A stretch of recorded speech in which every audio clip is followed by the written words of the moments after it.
Ahoj dámy a pánové, tady je Markus a dneska vám budu ukazovat Clash of Clans. Tady mám svůj clan castle a tohle je náš clan. Náš lídr je velmi silný. Podívejte se, sami vidíte, jaké má už věci. Já vám ukážu teď jeho profil a aspoň teď uvidíte, že opravdu je silný. Má všechno, kromě jedné věci. Velmi nová věc je Warden Wizard. A to je nový. Takže to ještě nemá, protože nemá Town Hall 11. To je Town Hall 10. A za chvíli podle mě bude mít dost peněz a bude asi si upgradeovat svůj Town Hall na level 11, takže to bude skvělý. Podíváme se ještě na našeho co-lídra, který je taky skvělý. Umí velmi dobře útočit, jednou jsem viděl jeho útok a to bylo fakt báječný. Úplně ho sundala na 100% kineva. A hlavně je, že třeba jednou útočil na takový velký srdce a úplně ho zničila na 100% a vylutovala mu asi 600 000. Tak teďka se za chvíli podíváme,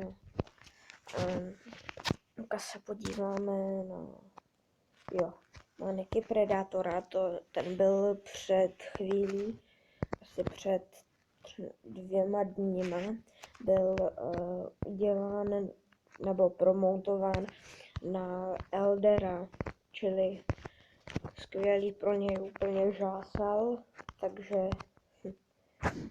protože už na to čekal minimálně rok, aby se stal. Tady vám ukážu pár mojich replayů, polovička z nich se mi nepovedla, ale doufám, že si to užijete.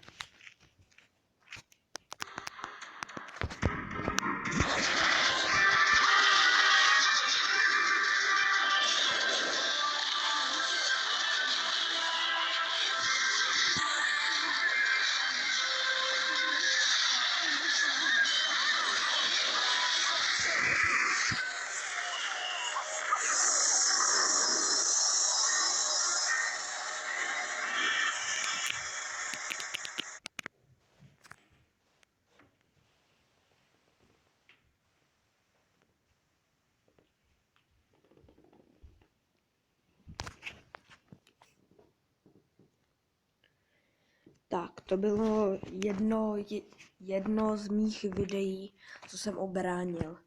Jenom zaútočili, ale slabě. Tady vám ukážu jeden z mých útoků, co jsem dal na 60% nebo 90%. Asi vám první pustím ten, co je úplně nahoře, ten byl lepší. Měl dobrý loot na peníze, chtěl jsem si nějaký vzít.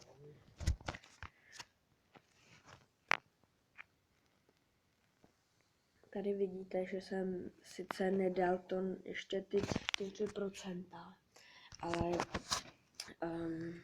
jo, dobrý. Tak se koukejte. Moji wizardi jsou docela silní a jsou taky chytří, jenže Becca, ta je totálně bláznivá. Ona jednou v Clan Wars jsem si ji pustil a ona mi to celý obcházela, místo toho, aby šla doprostřed na Town Hall. Tak jsem skončil s 1 hvězdičkou, taky 50%.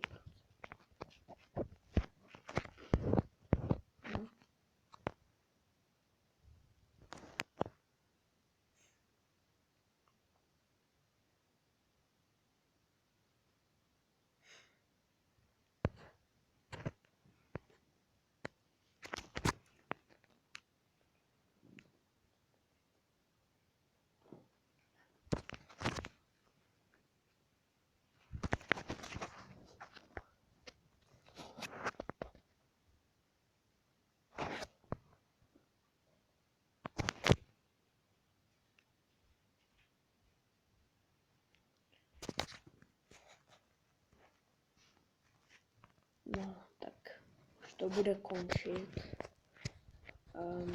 Já vám to trošku zrychlím, protože to bude rychlý strašně. No. Je už ta peka umře. Za chvíli. Ještě mi něco vylutovala, ale už to nestihla pouze. Ještě tam byl ten malý domeček. Builder. Tak, to je asi konec mýho videa. Už nám končí čas, tak uvidíme se příště. Ahoj!